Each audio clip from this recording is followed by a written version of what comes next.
Hello guys, তোমরা সবাই কেমন আছো? আশা করি সবাই ভালো আছো। তো আজকের মতো একটা নতুন ভিডিও নিয়ে চলে আসলাম। আমার রঙিন কলমের বাড়ি জেলার পাখিগুলোকে আজকে নতুন করে আবার হারিয়ে দেবো। যেহেতু এগুলো নতুন এনেছি, তো এদেরকে এখনো পর্যন্ত হারিয়ে দেওয়া হয়নি। আজকে নতুন করে এদেরকে হারিয়ে দেবো, তা তোমাদেরকে দেখাচ্ছি। আর এইখানে দেখো সব হাঁড়িগুলো আমি নিয়ে নিয়েছি। তো এখানে আমার টোটালে 6 পিস হাঁড়ি আছে। এই 6 পিস হাঁড়িগুলিকে আমি ভালো করে জিআই তার দিয়ে বেঁধে নিয়েছি, যাতে করে কোনো রকমভাবে হাঁড়িগুলো ঝুলালে যেন না নড়তে পারে। তো অবশ্যই তোমরাও এরকমভাবে ভালোভাবে বেঁধে তারপরে হাঁড়িগুলি ঝুলিয়ে দেবে, তাহলে কোনো রকমভাবে বাজরিগার পাখির হাঁড়িগুলি যাতে না নড়তে পারে। তো অবশ্যই কীভাবে তোমরা দেবে আমি দেখিয়ে দিচ্ছি। তো আমার এখানে দেখো কলোনির ভিতরে আমি হাঁড়িগুলি ঝুলিয়ে দিয়েছি। টোটালে আমি 6 পিস হাঁড়ি ঝুলিয়ে দিয়েছি। এখানে আমার 3 জোড়া পাখি আছে। তো 6 পিস হাঁড়ি আমি কলোনির ভিতরে ঝুলিয়ে দিয়েছি। তো এখানে টোটালে আমার নতুন 6 জোড়া পাখি আনা। এই 6 জোড়া পাখিকে আমি নতুন করে এবার হারিয়ে দিলাম। তো এখানে আমার টোটালে 3 পিস আছে, আর বাইরে আমার 3 পিস আছে। তো সেই 3 পিসে তোমাদেরকে দেখাচ্ছি। তো এখানে টোটালে আমার 3 পিস আছে। 3 পিসের জন্য আমি 6 পিস হাঁড়ি ঝুলিয়ে দিয়েছি। তো অবশ্যই হাঁড়িগুলি যখন তোমরা দেবে অবশ্যই ভালো করে হাঁড়ি বেঁধে তারপরে হাঁড়িগুলি দেবে। আর অবশ্যই তোমরা হাঁড়িগুলিকে সবসময় একটু বড় সাইজের হাঁড়িগুলি দেওয়ার চেষ্টা করবে, ছোট হাঁড়ি দেবে না। তো এখানে আমার সবে এই পাখিগুলিকে নতুন এনেছি, এনে অন্তত বেশ কয়েকদিন রেস্টে রেখে তারপর আমি পাখিগুলিকে হারিয়ে দিয়েছি। তো এখানে আমার টোটালে 6 পিস পাখি আছে। এই 6 পিস পাখিকে এখন হাঁড়ি দেওয়া হয়ে গেছে। তো এখানেই দেখো পাখিকে সবসময় হাঁড়িটা বড়ই দিতে হবে।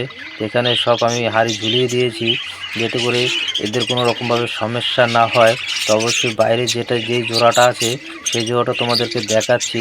এদেরকেও হাঁড়ি আমি ঝুলিয়ে দিয়েছি। আজকেই আমি পাখিগুলিকে হাঁড়ি নতুন করে আবার এই পাখিগুলি আমি নতুন এনেছি, তো আজকে হাঁড়িগুলি সব দিয়ে দিলাম।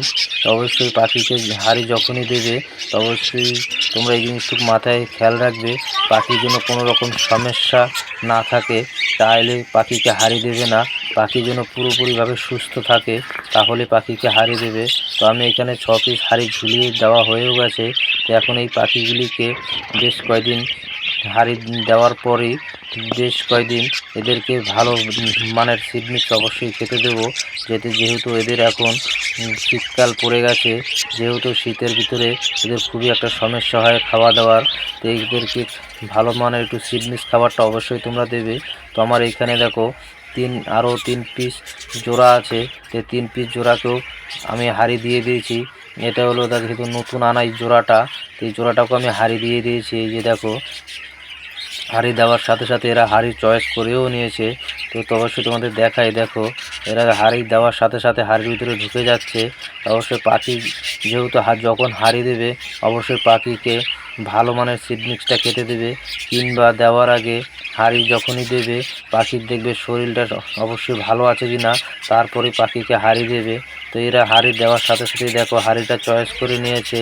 তো এইরকমভাবে সিচুয়েশনগুলো দেখে তোমরা পাখিকে অবশ্যই হাঁড়ি দেবে, নয়তো কি দেখা যাবে হাঁড়ি ঝুলিয়ে রাখবে, হাঁড়ির ভিতরে কোনো রকমভাবেই ঢুকবে না।